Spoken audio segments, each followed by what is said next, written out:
ndavuga nti rero ngiye gusenga Imana iby'Imana ishaka sinigeze ntegura ko ntazashaka numva umutima wanjye harimo ubwami bukomeye ntahemukira ngo nsambane yarangerekesheje anshyira ku isoko azana umugabo w'umunyamafaranga rwose ati nguyu nimuvugane niho nabibonye yashakaga kukugura ngo muryamane turyamane noneho ashyira mu biciro arangerekesha ati ni 20,000 ati kabiri ni 40,000 arazamura agera ku 100 ndavuga ni none buryo umuntu bamugerekesha nk'ishashi y'inka cyangwa y'ihene ndavuga nti rero nti naka Imana imfashe biri kushaka kuza kumuvuga ariko simuvuga Imana ibimfashe ndavuga nti naka sinjya nsambana hirya aho mu ruzeneko igatanga hari indaya ariko je sijya sambana wa mugabo abwira undi avango bwongo yarapfuye bwongo anafite sida avango bwongo ngo sikora nta kigenda mu gitondo cya saa 7 twari tugejeje umurambo kwa padiri hano numva nshatse kuzamura amaboko ngo nshime Imana ariko ndavuga nti turi mu rupfu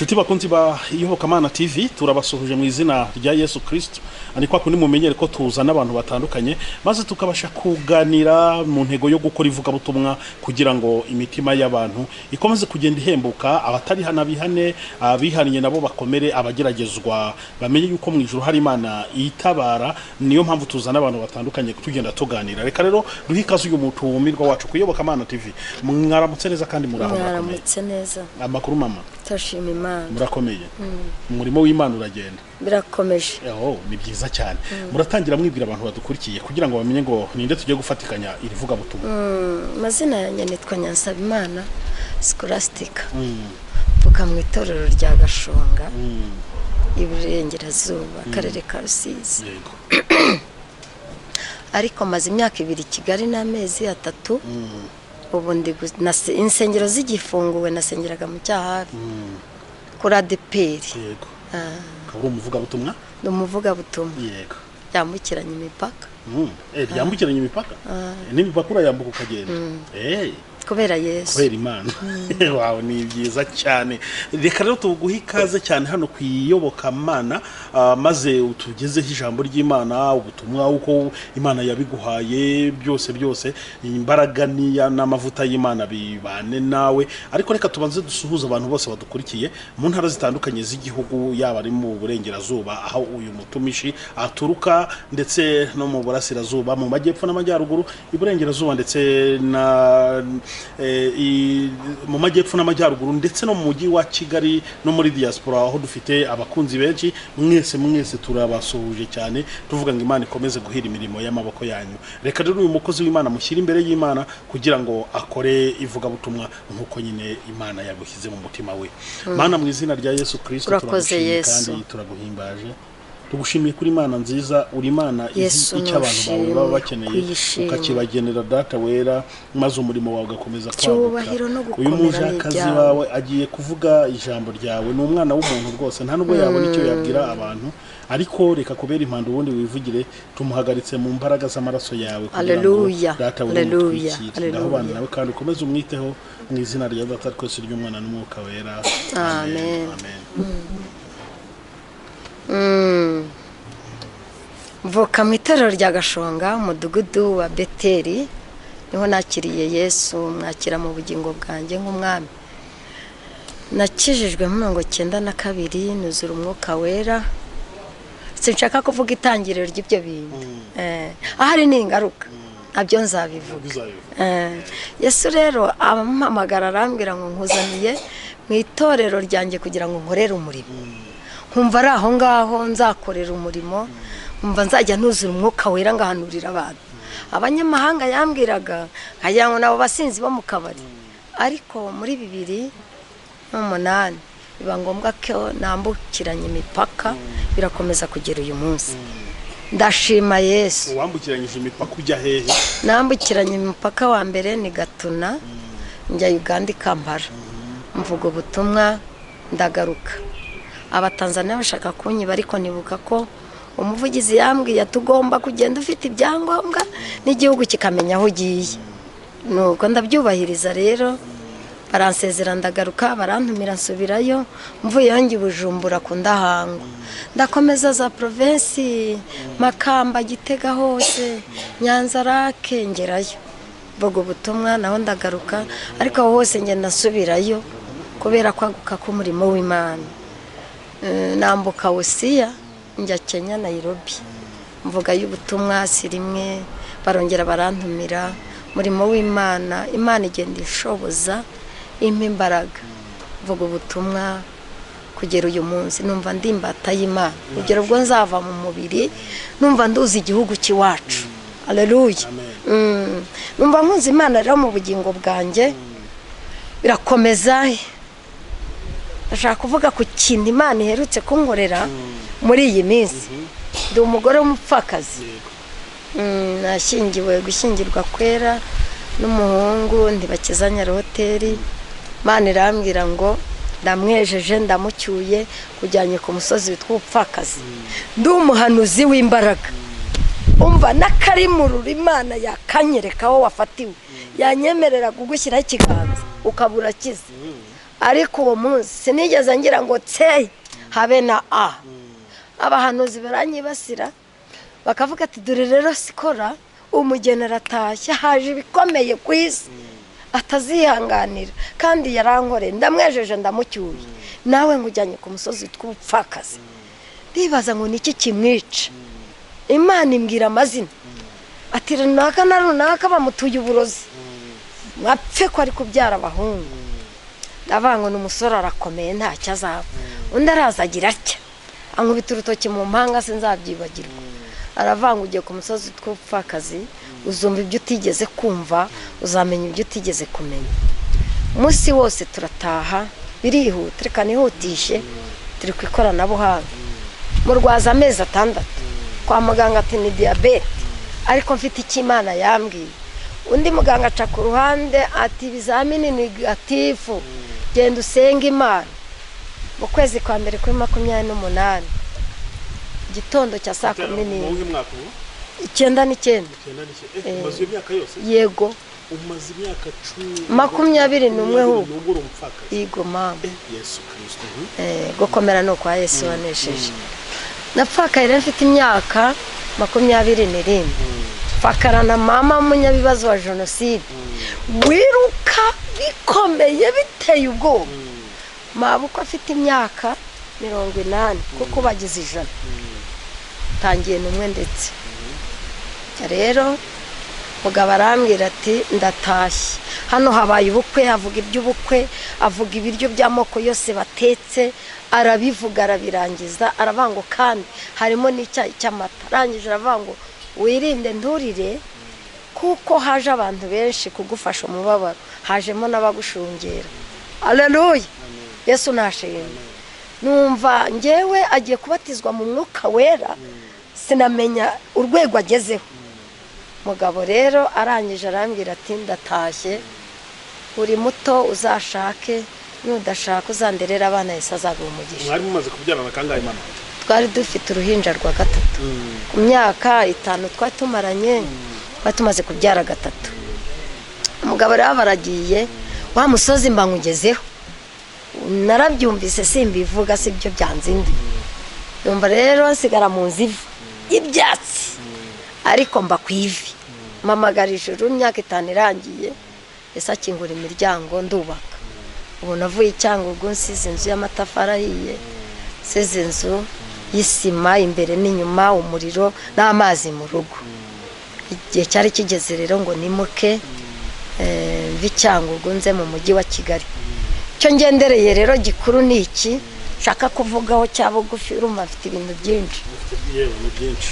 Amarere igihe cyarageze arwara kanseri y'amaraso, arwara kanseri y'igifu, arwara hepatite C.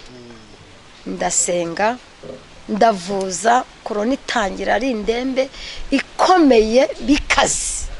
Abantu baraje mu mujyi wa Kigali nduyara kuri Maison de Jeune.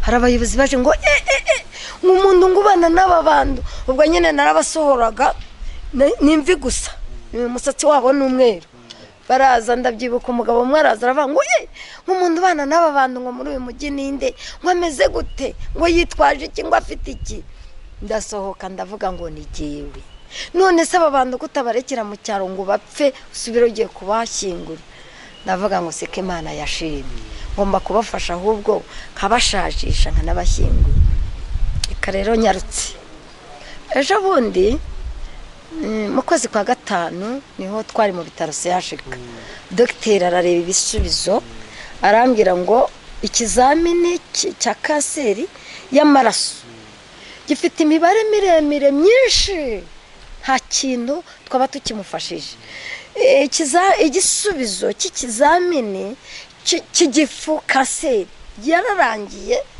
sinza kuko afite ahantu kava arambwira ngo ngiye kubikubwira urakomera ntindakomera ati afite hepatite C umwijima wararangiye arambwira ngo ho ntugire ibibazo ntoya nabonye ibibi byinshi ntindakomeye mu bana b'iwacu bararangiye ubu mu nda yiwe na papa ninjye usigaye kandi ndakomeye kindi ndi umupfakazi kandi ndakomeye Yesu rero yarankomeje bon arabimbwira ambwira uko nifata ambwira uko nitwara mu kurwaza numva ndabyakiriye ndamucyura nshyira mu rugo ndashaka kuvuga ikintu gikomeye kubanyumva cyane cyane abantu basenga bahura n'ibigeragezo bagacika intege nibo nshaka kubwira abantu baraterana mu kwa karindwi ejo bundi barambwira bati mamesiteri bakunda kunyita mamesiteri uri wenyine nta muntu ugufasha ibibazo ubwo nyine mama yaje kubyimba bigera hano gutya arabyimba inyuma bigera hano gutya ngeraho ndagishobora kumuterura ariko umuturanyi arangoboka arambwira ati zaza njya mu kazi maze kugufasha gukora isuku y'uyu mukecuru numva ndanezerewe noneho abo tubana mu rupangu turi imiryango 12 araza bati uyu mukecuru napfa azasandara reka tugufashe tumusubize CHK naramuka asandariye CHK bazayora amayiti bashyire muri moroge noneho wowe nagupfiraho hano bizaba bibi nta muntu uzagufasha kuyora indumbi yasandaye rero inama tuzanye niyo kugira ngo uyu mukecuru ndagufasha tunyure kuri uru rwego ari urwafarije turacamo baradufasha uyu muntu tumujyane CHK ujye gutegererezayo gupfa kwiwe haleluya Imana ishimwe cyane numva rero ndiyibutse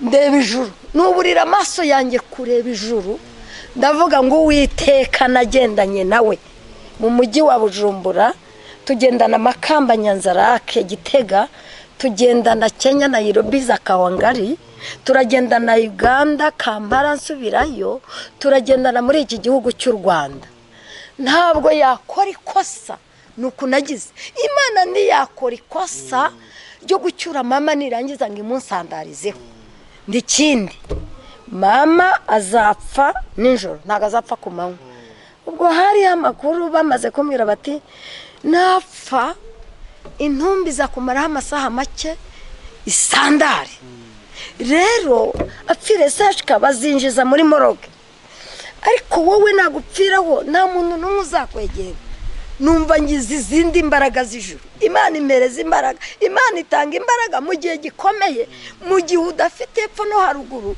ndabwira abazareba iyi nkuru hari imbaraga Imana itanga kugira ngo ukomere niyo waba uruguhuhiraho ati humura ndahari hari Imana igiseruka mu bikomeye ikerekana imbaraga zayo rero ndavuga ngo sinjye CHK gutegereza yo ko mama apfa ahubwo mama nari buzapfe ku manywa azapfa nijoro saa 6 mu gitondo nshyingure azapfa saa 9 mu gitondo nshyingure ati Kigali ndibishoboka ndavuga ntigeweho rero birashoboka wishingikirije kukiza ndababwira ngo icyo nishingikirijeho ni izina risumba amazina yose yo mwisi ry'umugabo witwa Yesu niwe uzabikora haleluya n'ubu nuzuye izindi imbaraga ndavuga ndi rero arambwira ati rero birakureba ibizakubaho byose nta muntu uzakwegera indumbi imaze kugusandariraho njya mu nzu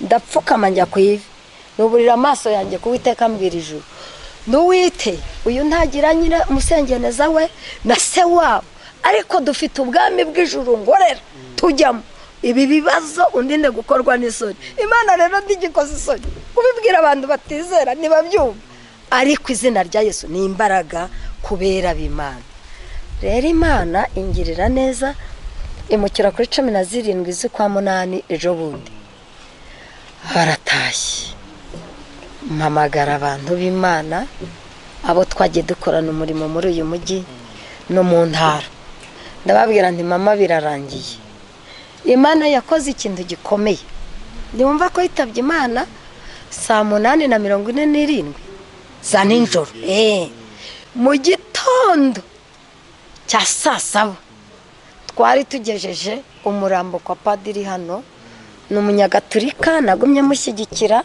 ndavuga nti ndashyigikira myizerereye kuko yanze kujya muri ADPR ariko padiri nanjye nimwo navukiye nigeze ambwira gukora ibyaha nakijijwe rero njya muri ADPR kuko umuhamagaro wanjye na Yesu ariho yaranyerekeje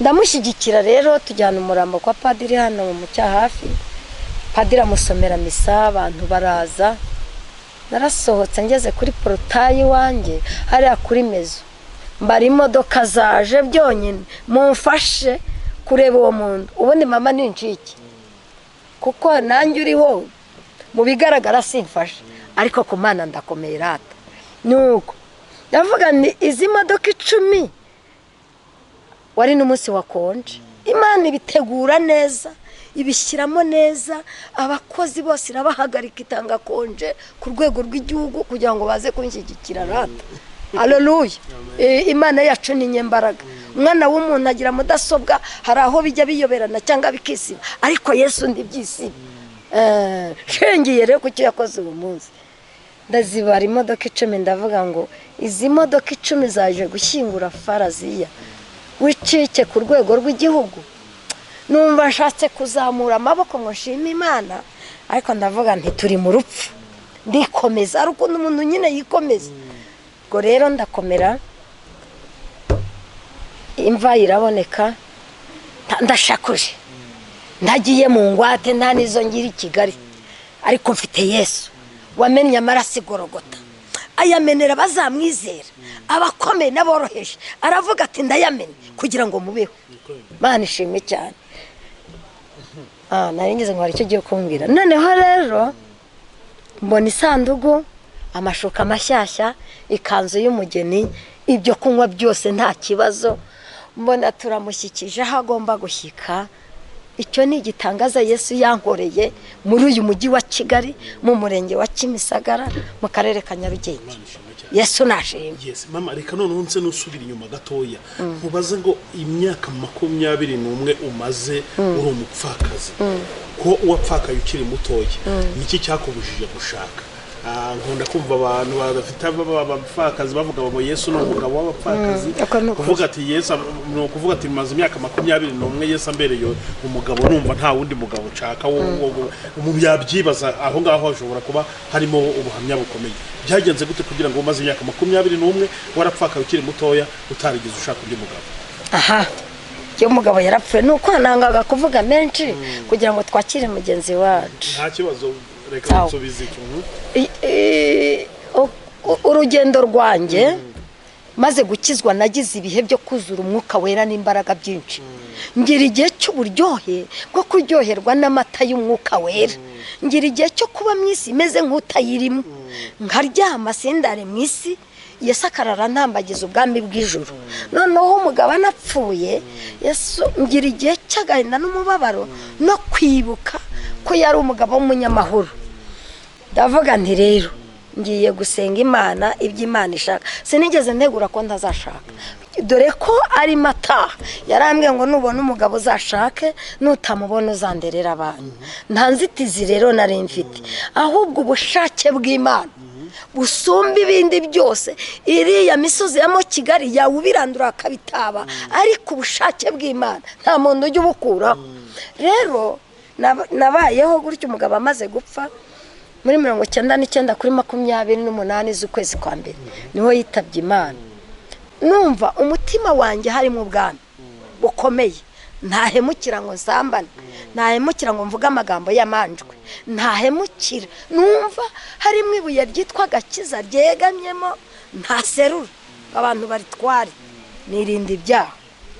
Mbona rero ibitabonwa niho namenye ko abagore batugereka. Hari umuturanyi simuvuga yarangerekesheje anshyira ku isoko, azana umugabo w'umunyamafaranga rwose, ati nguyu nimuvugane. Niho nabibonye bisobanura ubuhanuzi Imana yari yavuze ngo nzumva ibyo ntigeze kumva, menye ibyo ntigeze kumenya. Ibyo nyine narakuze ndabimenya uwo munsi. Ashyira mu biciro arangerekesha, ati ni 20,000, ati kabiri ni 40,000, arazamura agera ku 100. Numva ariko mu bwenge burya byari ngombwa ko Yesu akingura ubwenge bw'abigishwa bagasobanukirwa uwo ari we. Yashakaga kukugura ngo muryamane, turyamane. Noneho numva ubwenge bwanjye burakingutse. Ndavuga ni none burya umuntu bamugerekesha nk'ishashi y'inka cyangwa y'ihene. Ndavuga nti rero nti naka Imana imfashe, biri kushaka kuza kumuvuga ariko simuvuga, Imana ibimfashe. Ndavuga nti naka sinjya nsambana. Hirya aho mu ruzeneko igatanga hari indaya, ariko giye sijya sambana.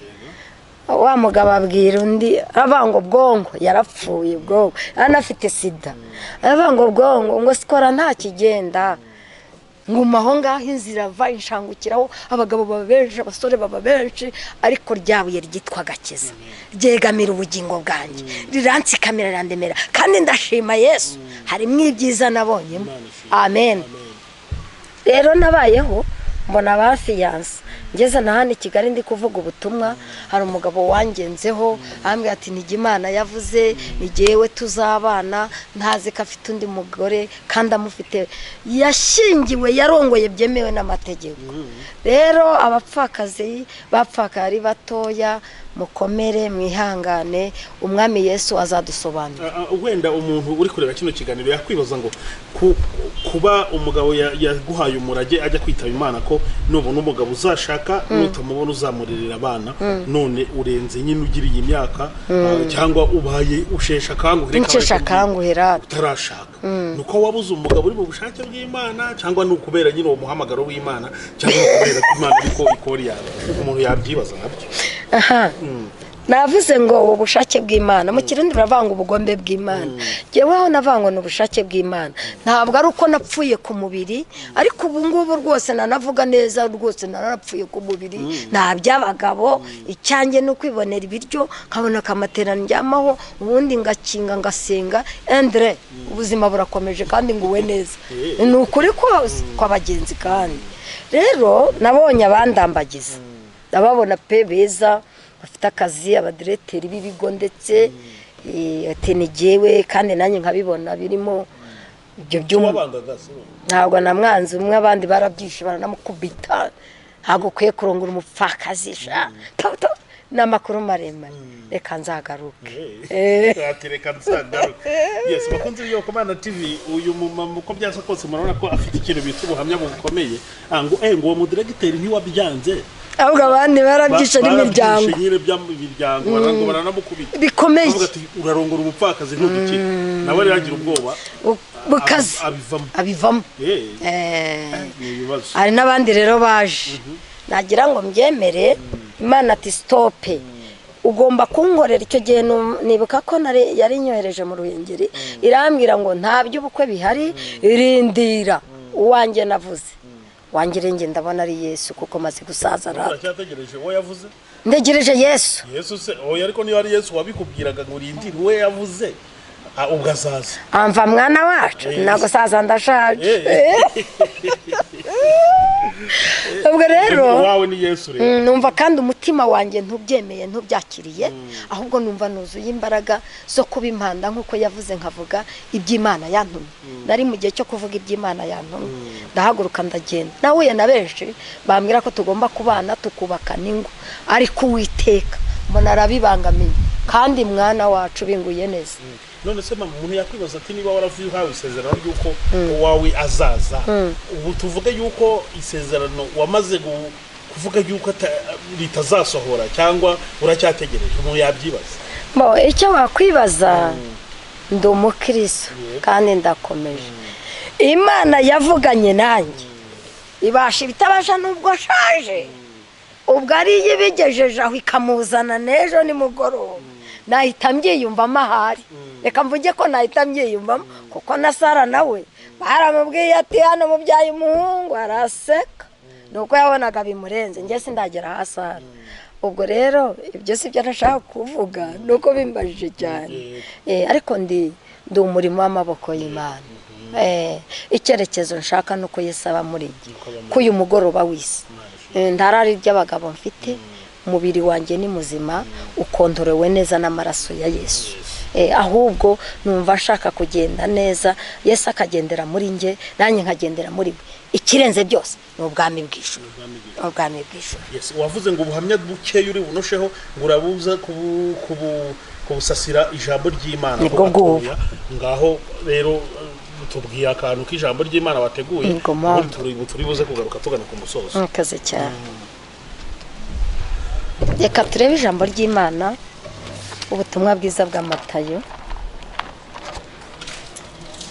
ibice ni 27 umurongo wa 44 turataruka uwo murongo dusome 51 tuharangize gatoya dutaruke 28 umurongo wa mbere dusome Matayo 27 umurongo wa 45 haravango uhereye mu isaha ya gatandatu haba ubwira kabiri mu gihugu cyose kugeza mu isaha ya 9 turamanuka 51 umwenda ukingiriza hera cyane h'urusengero utabukamo kabiri utangirira hejuru ugeza hasi isi iratigita ibitare birameneka ibituro birakinguka intumbi nyinshi z'abera basinziriye zirazurwa Imana ishimwe 28 umurongo wa mbere nuko mu isaha ya gatandatu nuko ku munsi w'isabato ushize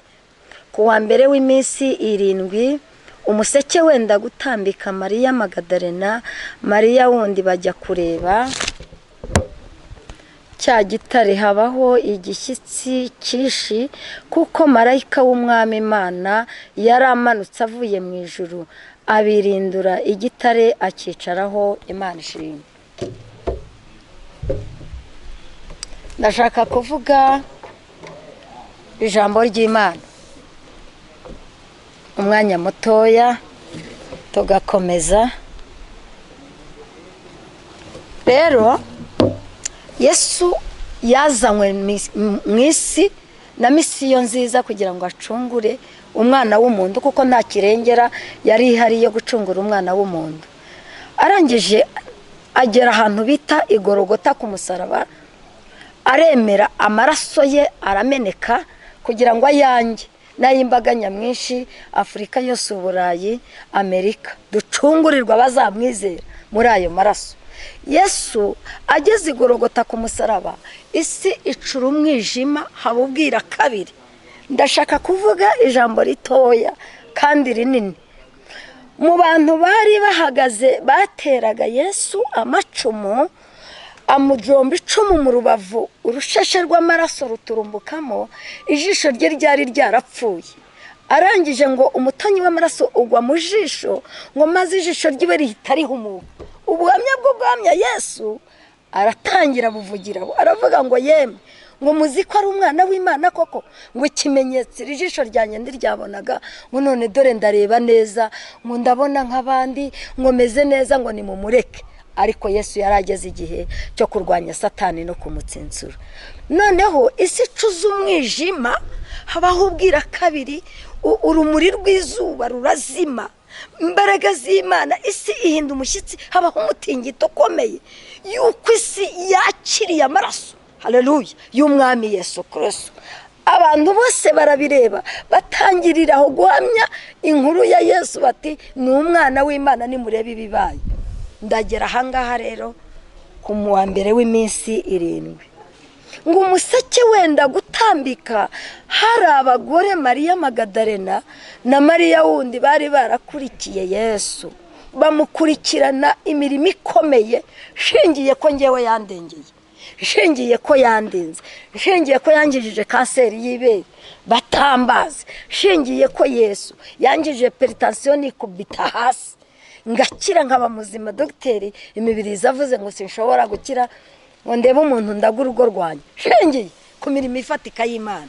Yesu ni umugabo w'imbaraga arakomeye n'izina rikomeye. Abagore rero harimo Mariya Magadalena yakijije ibisazi byari bikomeye adafite umuntu n'umwe wo kumutabara yirirwa zerera yaracanuye imisatsi ngo aribuka aravuga ngo giwe ngomba kugura amavuta y'igiciro cyinshi ngo nkayajyana maze ngo aravuga ngo nzayatwara neza nyahishe hatazagira abajura bayanyambura ngo nzayasige umurambo w'umwami wanjye wangiriye neza. Haleluya. Abantu bagira kwibuka bakibuka be tujye twibuka tugira igihe cyo kwibuka bacu bapfuye. Uyu munsi ndashaka kuvuga kwibuka k'umwami Yesu n'ubutunzi bumurimo n'imbaraga zimurimo. Rero ngo baragenda ariko bagenda mu nzira babazanye batese umuntu uri butubirendurira igitare ninde umuntu uri bugikureho. Hari umwigishwa Yesu yabwirije mu ibanga ubutumwa bwiza niwe wahingutse kwa Pilato gusaba umurambo wa Yesu ngo kandi yari umutunzi. Rero niwe amaze gushyiramo umurambo wa Yesu ngo afata ibuye rinini cyane abirindurira ku munwa w'imva ngo ahomesha ibimenyetso by'ubushishi navuga ngo ni spaguro yafatishijeho kugira ngo bitomoka. Ariko ari igihe umuntu aba mu kintu gikomeye akabura ikintu kizakimusohoraho. Ndagira ngo mbwire abantu bazareba iyi nkuru. Hari igihe umuntu aba mu kintu cy'ikigeragezo gikomeye akaba mu kibazo ntabone umuntu kimukuramo agahamagara inshuti n'imiryango ntabone umuntu umutabara. Ndagira ngo mpamye neza Yesu yamanutse. Yesu yaje kuri wowe ajya cyegura akakibirandura akacicaraho akagusohoramo abantu bakabibona. Yesu nashimye. Rero ngo bagenda abagore ubundi bagaragara mu ishusho y'abanyantege nkeya tugaragara nk'abadafite imbaraga tugaragara nk'abantu badafite ingufu nyinshi ariko mu buryo bw'imbaraga z'umwuka wera natwe turabanyembaraga. Imana nishimwe cyane. ngo baragenda bibaza mu mitima yabo umuntu uri budukurireho huru rutare ho ryabuye ho ninde arava hehe. Baragenda Imana iri mu ijuru iba yabimenye kare ngo mu museke ku munsi wa mbere w'igitondo marayika w'umwami Imana aramanuka abaho igishyitsi cyinshi wabirandura igitare ngo arangije akicaraho. Hari ikikumazeho iminsi hari ikimaze kikugoye hari icyo umaze iminsi uzungurukaho hari icyo wibaza umuntu wagutabara ukamubura ariko uhereye uyu munsi upfukame wowe ubwawe wibuke uko wagendanye n'Imana wibuke uko wakoranye n'Imana wongera upfukame urebe mu ijuru uhamagara Imana. Uyu munsi Imana irahari Yesu arahari urupfu na kuzimu ntibyamuheranye kuzuka kwiwe n'intsinzi n'uyu munsi n'imbaraga ari buze kukwereka amaboko yiwakomeye. Ikindi ari buze kubirindura igitare akicareho nurangiza ubone igisubizo cyawe cyananiranye. Hari ibinanira abantu hari ibinanira imiryango hari imfubyi umuntu akiheba ati jyewe ndi imfubyi singira umuntu wantabara. Hari ubwami hari izina twawe isezerano umuntu ahamagara nta zindi zina ni rya Yesu. Umuntu ahamagara kavuga ati jyewe nta muntu mfite umuterankunga nta bushobozi iburyo n'ibumoso ndigenyine iyo mvuka ntabo iyo njya simbona inzira iburyo ntabwo ndi kubona umuntu ibumoso ntawe. Yesu ndaguhamagaye uri buze kubona ububasha bw'Imana uri buze kubona ubushobozi bw'Imana. Yesu ari buze kumanuka abirindura icyo kintu cyakwegamyeho icyananiranye iyi mva y'ikigeragezo umazimwe iminsi ari buze kuza kuyikingura urutare bayifungiranyemo bagufungiranyemo ngo uheremo ntukagire icyo wimarira ntukagire icyo uzabona ari buze kugusohoramo utangirane n'amashimwe y'Imana. Yesu nashimwe. Rero nagiraga ngo mbwire abantu iyi minsi bafite ibibazo, hari abafite gusubira inyuma, hari abari kunanirwa kubera ibigeragezo, hari abatari kubona babasengera kubera ko insengero zafunzwe.